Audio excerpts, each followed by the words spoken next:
Let me begin with the truth. Most people are afraid to face. Some relationships don't end because love fades. They end because truth finally arrives. You didn't just love them, you believed in them. And belief is powerful. It feels like oxygen, like destiny.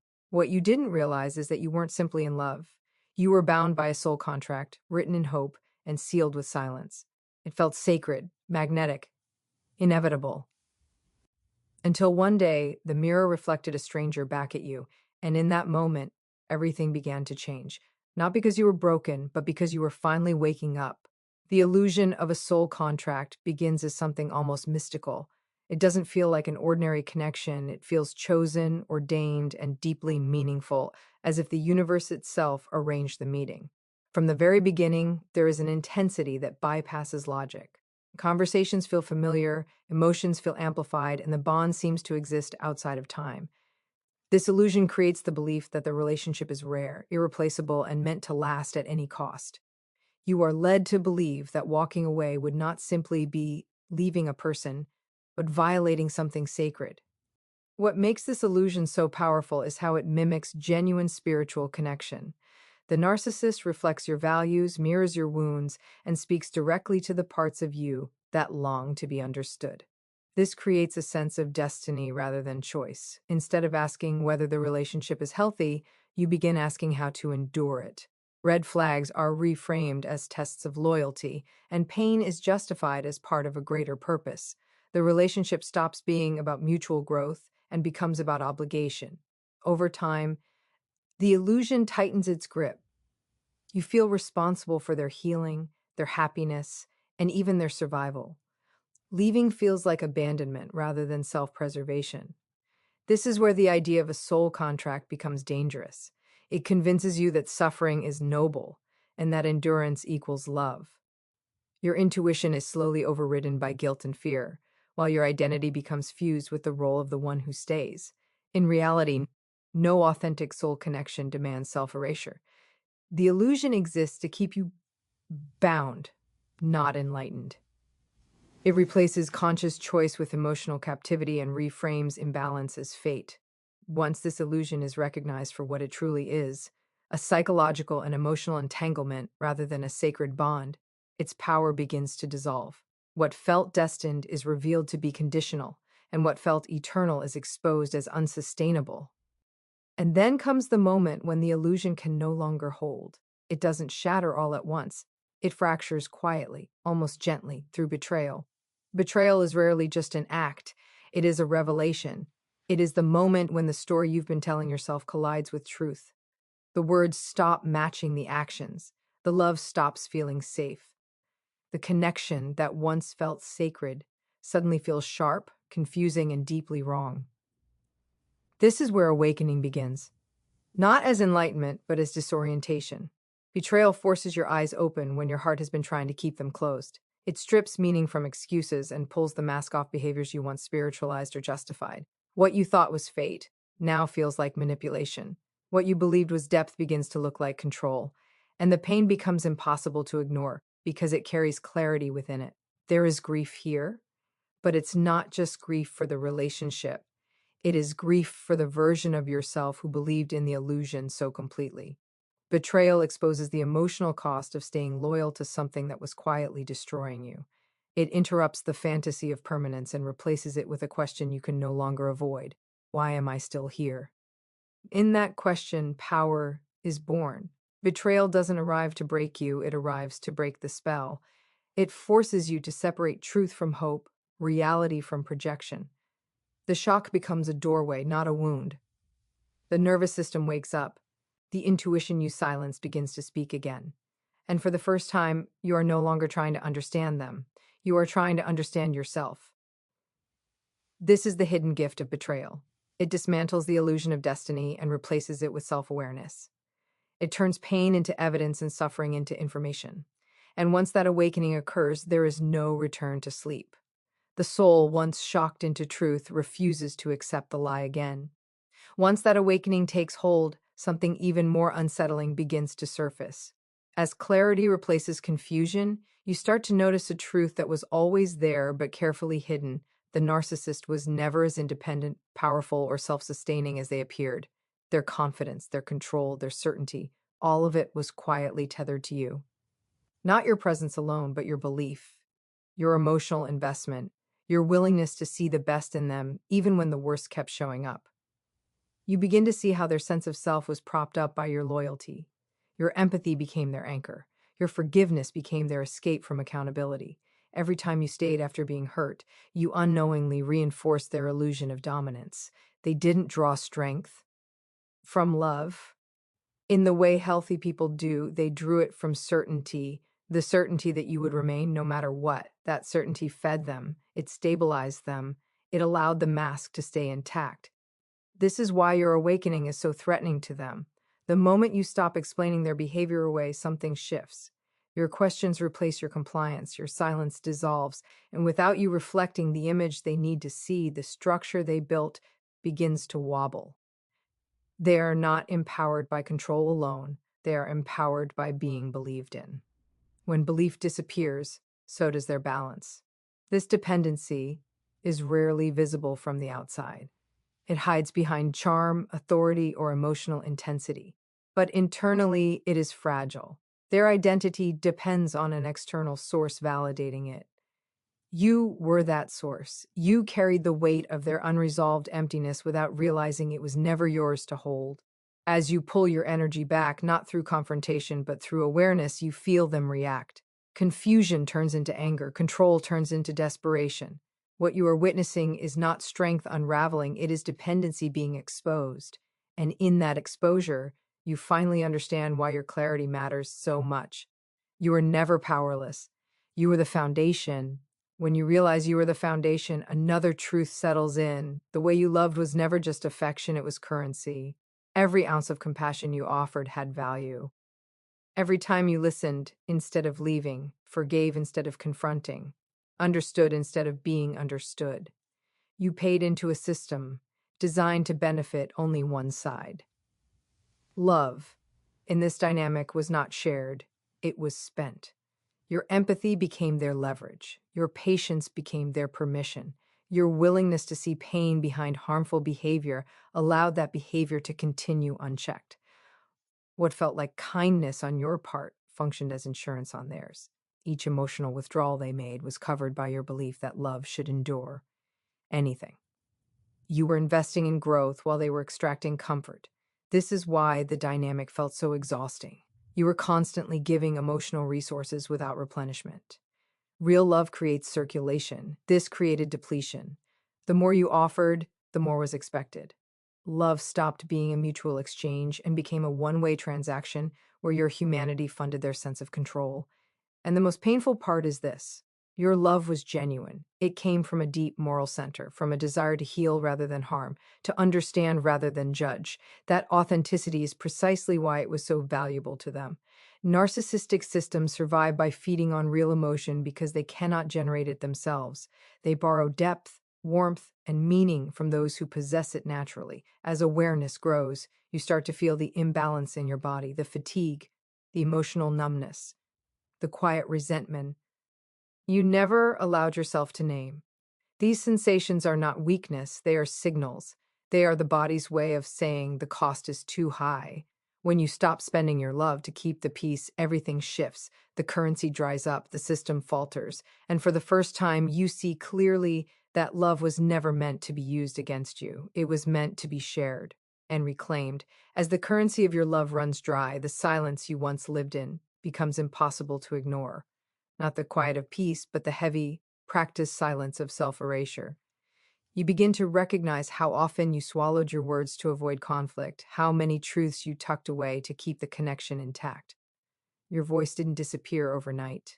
It faded through compromise, through choosing harmony over honesty again and again. You told yourself it was maturity, that being understanding meant being quiet. That strength looked like restraint, but inside, something was being paid for every unspoken feeling. Each time you dismissed your intuition, you lost a little more trust in yourself. Each time you minimized your pain, you reinforced the belief that your needs were negotiable.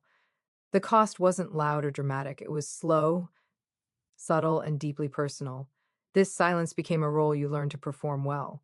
You anticipated their moods, edited your emotions, and learned which parts of yourself were too much. Over time, your inner world shrank to accommodate their comfort. You were present, but not fully alive, available, but not authentic.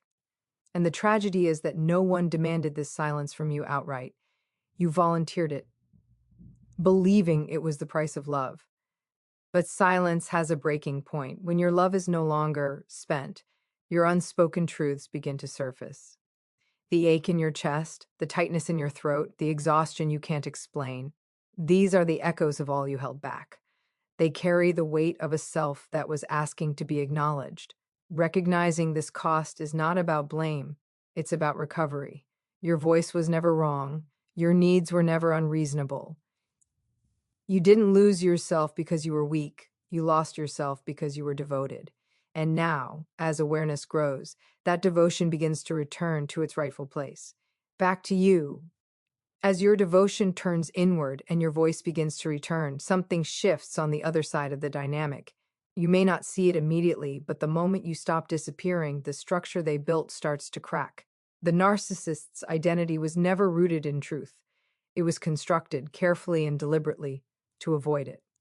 A polished exterior designed to hide a hollow center. And that structure depended on one thing above all else: your participation. When you stop absorbing their projections, when you stop cushioning their flaws with your silence and sacrifice, the false self has no support. It begins to collapse under its own weight. This collapse doesn't look like accountability or remorse. It looks like confusion, rage, denial, or sudden emotional distance. The mask slips because there is no longer an audience willing to applaud it. What's breaking inside them isn't love for you. It's the illusion of control. The illusion that they were superior, unshakable, self-sufficient. Without your emotional labor reinforcing that image, they are forced to confront what they've spent a lifetime avoiding: emptiness, insecurity, and unresolved shame. And rather than face it, they often externalize it, blaming you for the discomfort your clarity creates. This is why your boundaries feel like betrayal to them. Your growth feels like abandonment. Your healing feels like an attack, not because you've done something wrong, but because the false self cannot survive truth. It was never designed to. It was designed to be maintained. And here's the quiet power in this moment. You didn't destroy them by leaving. You simply stopped holding them together. The collapse was inevitable once you chose authenticity over appeasement. You were never responsible for their wholeness, even though you were made to feel like it. As you witness this unraveling, you understand something profound. The strength you once admired was borrowed, the confidence you deferred to was fragile, and the moment you reclaimed yourself, the illusion lost its foundation. What falls apart was never real, and what rises in you finally is. Watching that illusion fall forces a reckoning you can no longer avoid. As their false self collapses, a deeper realization surfaces. The awakening didn't begin with their betrayal of you, but with your recognition of how long you betrayed yourself. This understanding doesn't arrive with judgment, it arrives with grief.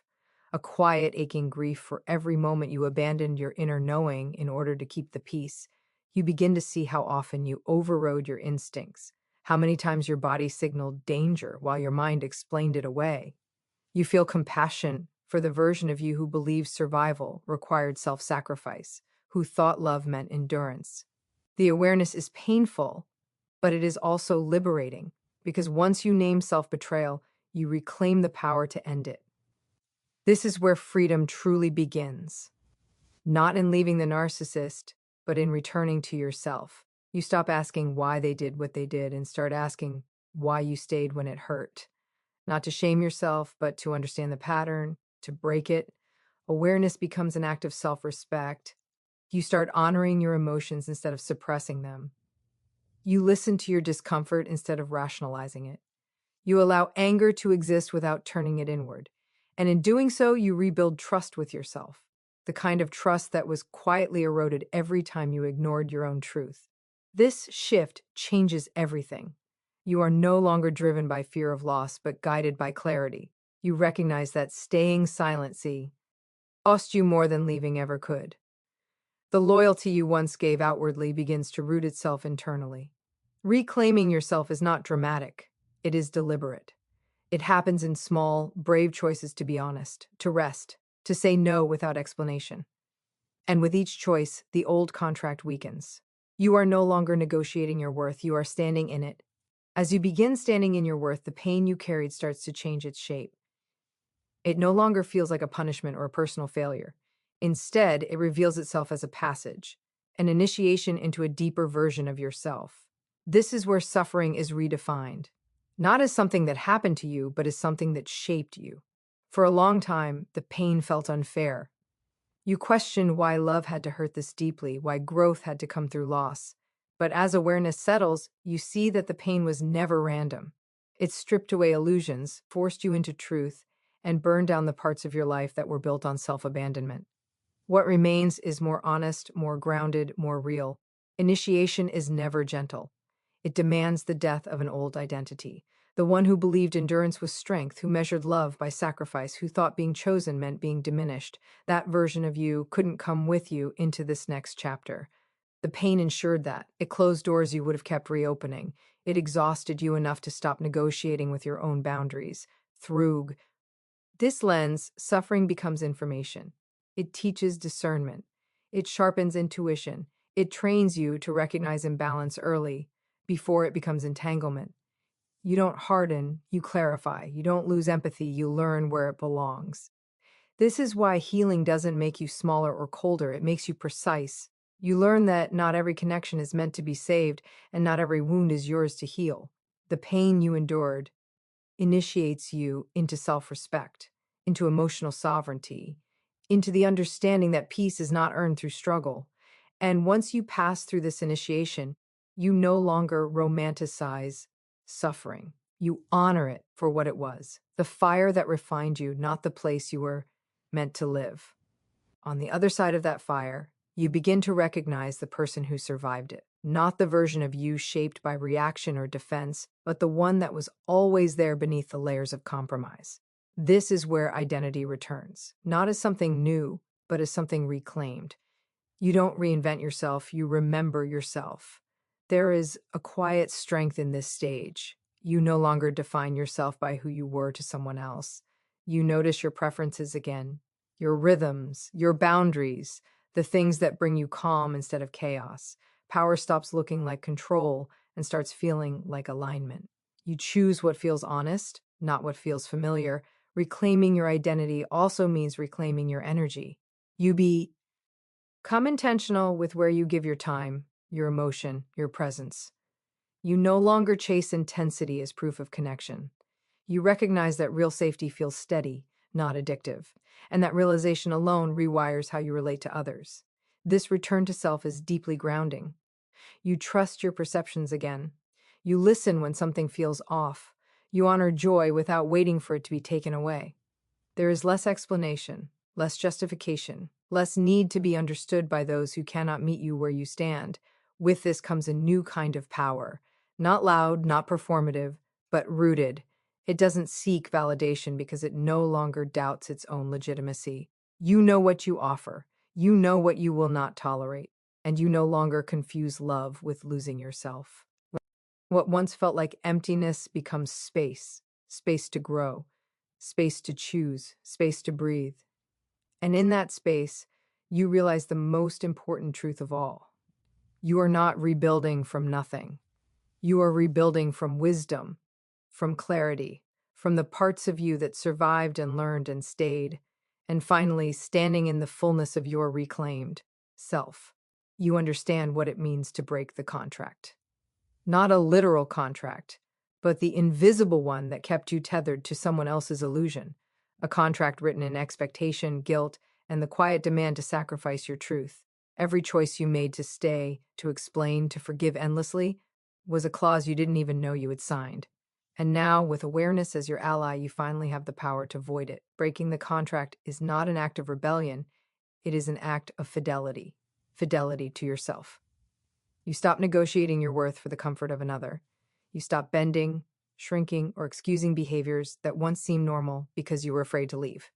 Every boundary you draw, every no you speak without apology, is a declaration of self-respect. It is a dismantling of the unspoken agreement that your life existed to stabilize someone else's illusion. And in that dismantling, freedom blooms. Not just freedom from them, but freedom for you. You no longer measure love by endurance or loyalty by suffering. You recognize that the contract never contained mutual growth, only dependence. When you release it, you release the weight of their expectations, the obligation to keep their false self intact, and the invisible debt you were carrying without consent. This is the hidden cost of the soul contract. It takes you to the brink to teach you that your life is not collateral for someone else's survival. The cost is steep, but the reward is priceless. You emerge not only whole but sovereign, carrying the lessons of endurance, awakening, and reclamation.